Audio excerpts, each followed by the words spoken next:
So strings are other very important data structure in Python, and strings are nothing but their sequence of characters, right? And characters are typically stored in a computer using ASCII or Unicode.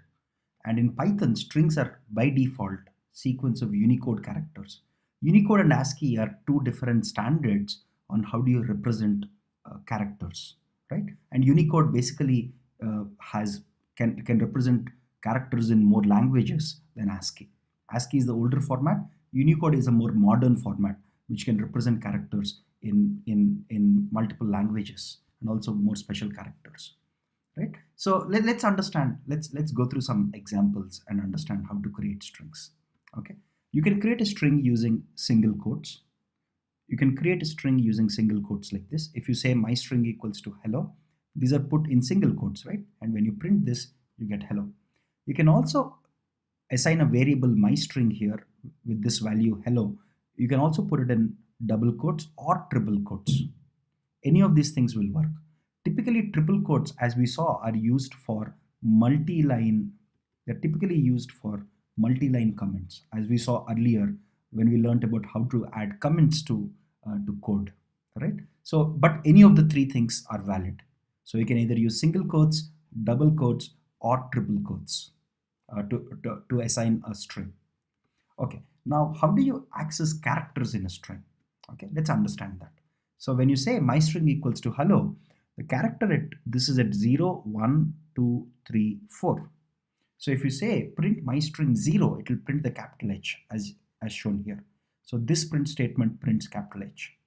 Similarly, just like in lists or in tuples, I have -1, -2, -3, -4, and -5. Okay, so if I say print -1, so print my string of -1, it will print the last character, which is small o.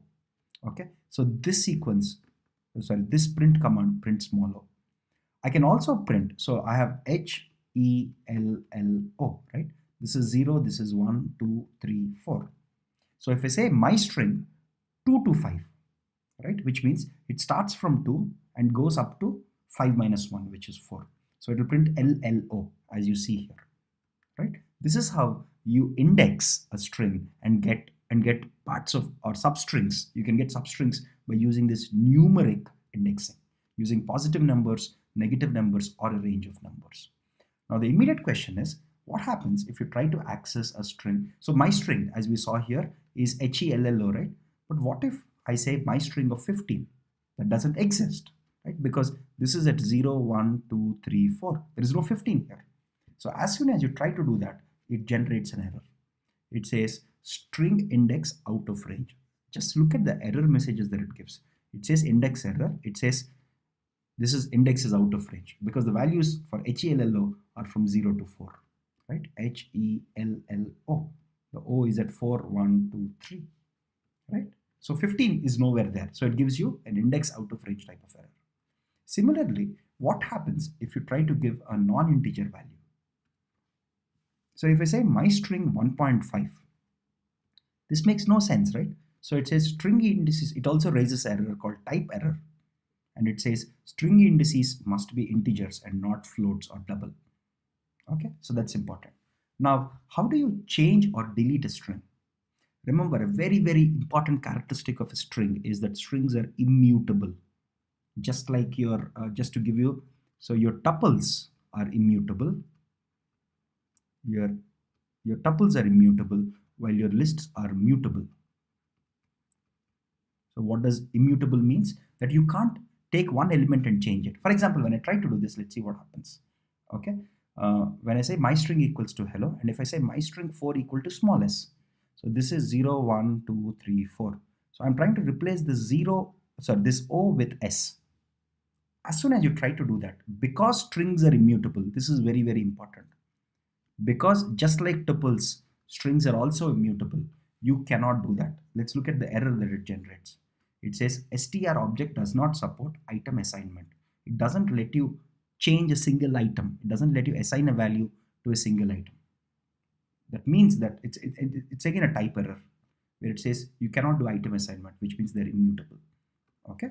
Similarly, we cannot remove a single item. We cannot delete or remove characters from the string, but you can delete the whole string. Suppose if I do this, if I use the keyword del, and if I say del my string, it deletes the whole string. Now when I try to print my string, suppose if I run del my string, and if I try to print my string, then what happens is it gives you an error which is name my string is not defined, because you deleted it, right? You deleted the whole string. You cannot delete one element or one character, but you can delete the whole string. That's possible. Okay. Now let's go through some important operations in strings. The first operation is concatenation. Let's see. It's very, very elegant. Suppose if I have two strings, S1 and S2, hello and Satish, I can just use the plus operator, the addition operator here, to actually concatenate these two strings, and I get hello Satish. Interestingly, I can repeat this string S1 n times if I give S1 star 3. So as soon as I do this, it basically repeats the variable. It repeats the value that's in hello. That's in S1, which is hello. It repeats it 3 times. Okay. So you can concatenate or you can repeat. So multiplication basically means repetition in strings in Python. Okay. So the next thing is, how do you iterate through a string? Again, just like other data structures, the keyword in is very useful. Imagine if I want to count in my sentence here, right? I want to count how many O's are there. Okay, so I'll declare a variable count equals to 0, and I'll say for L in hello world. Now what happens is this L initially will be assigned a value of capital H, then it will be assigned a value of capital E, then small e, small l, small o, etc. So it's basically a loop or an iterator or an iteration, okay, using the keyword in, just like in lists and tuples, right? Even in dictionaries we saw this. Now I'm saying if L equals to O, then increment count. And then at the end of this loop, so this loop finishes here, I'm saying print count letters found. So 2 letters found, okay? So you can use the keyword in for iterating or for looping each of the characters in a string.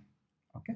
The next operator, just like in lists and tuples, we also have a Boolean operator, which is, so this Boolean, if L is present in hello world, it returns true.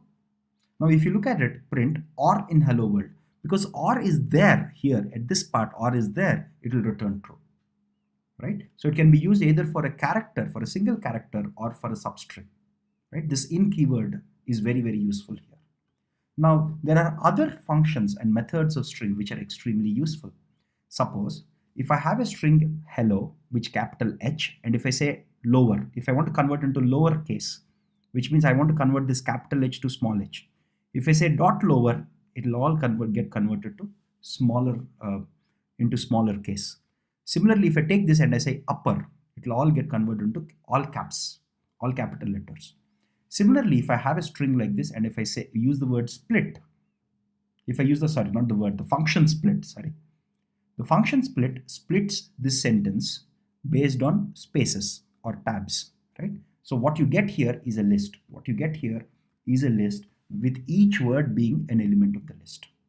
Similarly, given a list, you can combine all of them using the function join, right? If I just take an empty string here, and if I say join, and if I join it, so this is basically a space, right? This is basically a space.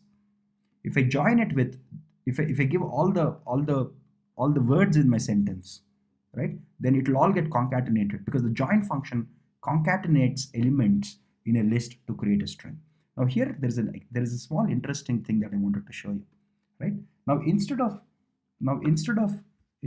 this, if I give comma, let's see what happens. So basically it's joining the same thing with a comma separator, right? Now if I give hyphen here, right, it is going to join all of them. So whatever character you give here, that will be used as a delimiter. That will be used in place of space. So if you see this and will are combined with a hyphen here because I gave a hyphen here. Similarly, will and split, the next two words are also combined using a hyphen. So whatever you give here, that will be used, right? So the right thing to use is space, a simple space, right? So when I run this now, they'll all be concatenated with a space, right? So join is a very interesting operator where you could take each of these words in a list and join them or combine them, right? I could also use find function. Find is very useful. Suppose if I have a string like this, so this is index 0, 1, 2, 3. The fourth one is a space. Fifth is M, sixth, seventh, eighth, ninth, 10th, 11th. If I say find MO, it will try to find the index where it can find MO. It finds here, right? So it returns 5 because that's the index where it started matching this string, right? So find can be used to find the index where this matches the largest string, right? Similarly, you can replace items in a string.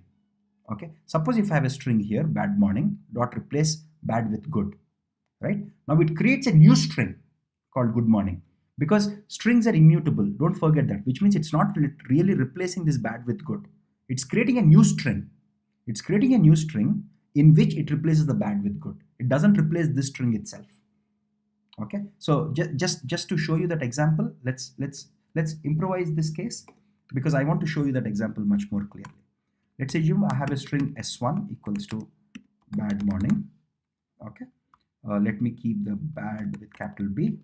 Now if I say s1 dot replace, sorry, small s, if I say s2 equals to s1 dot replace, now if I print s1 and if I print s2, right, let me run this, right? So you should notice that my s1 had bad morning. Within s1, in s1 I'm replacing bad with good and creating a new string called s2. Now if I print s1, my s1 is immutable, so it will still continue to be bad morning because I can't change elements, because remember, strings are immutable. Strings are immutable, which means you cannot change one element or one index value, the value at one index for a string. So it creates a completely new string. So when I print s2, it creates good morning. This is important. A lot of people get confused with this replace, and they get confused that strings are immutable. How come replace is working out? It literally creates a whole new variable.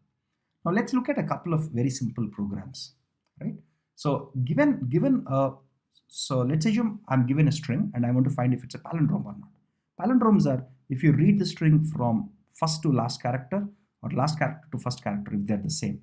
Like if I reverse madam, I get madam, right?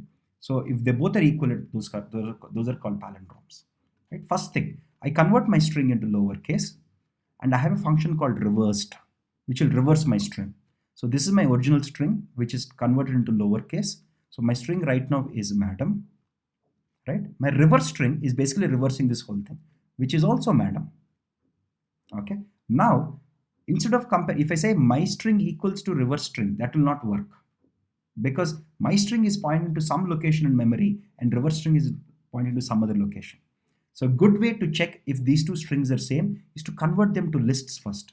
So list of my string will convert this whole thing into a list. M-A-D-A-M. Sorry. This will also convert this into a list. M-A-D-A-M. Now you can compare these two lists with a double equal to sign. And if the list of my string is equal to list of reverse string, then it's a palindrome, right? So let's just run this quickly just to make sure there are no errors here. Yes. So if I change this to, if I just change it slightly, then it's no more a palindrome because I changed the last character. Yes, now it works, right? Simple example. Now imagine if I want to write a simple Python program to sort words in a string in alphabetic order. That's very straightforward. Imagine if I have a string like this, right? I can use the string.split function to get a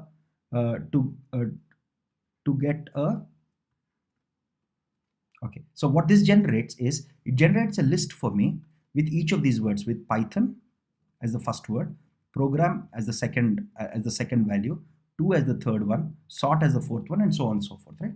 This basically generates a list. This generates a list of each of the words. Now I can just say words.sort, okay? Because sort function, you can apply sort function on the list, right? List, as we saw earlier, has a sort function. That's what we are just applying. Now once we sort it, we are just saying for word in words print word. And now what I get is basically in the alphabetic order, I get all the words here. Very simple. Remember, we use strings a lot in lot of data because in lot of our case studies and lot of our running examples, we have text data. We have text data where we take, like for example, Amazon reviews, right? Or questions on Quora. All of that is text data. We manipulate text a lot, and string manipulation is a very, very important task. And all these functions are extensively used throughout this course.